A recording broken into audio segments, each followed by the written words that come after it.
આગળ સમાચારમાં વાત કરીએ તો મહીસાગરથી આ મોટા સમાચાર સામે આવી રહ્યા છે। મહત્વના અને ખૂબ જ મોટા ડુપ્લિકેટ હુકમકાંડ આરોપીના રિમાન્ડ મંજૂર થઈ ચૂક્યા હોવાની વિગતો હાલ પ્રકાશમાં આવી રહી છે અને તે અંતર્ગત હુકમકાંડ આરોપીના રિમાન્ડ મંજૂર કરાઈ ચૂક્યા છે,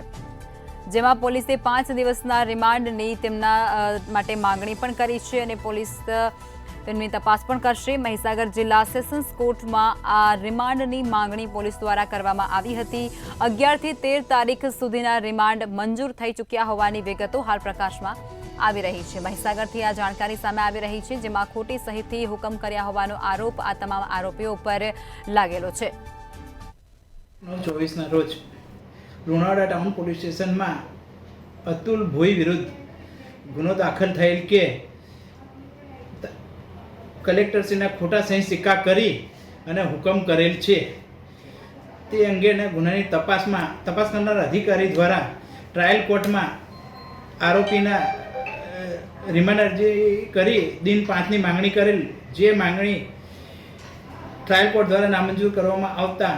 તે હુકમ વિરુદ્ધ નામદાર સેશન્સ કોર્ટમાં રિવિઝન કરી સરકાર તરફે રિમાન્ડની દિન 5ની માંગણી કરતા નામદાર સેશન્સ કોર્ટ દ્વારા તારીખ 13/9/24 4 વાગ્યા સુધીના રિમાન્ડ મંજૂર કરતો હુકમ કરેલ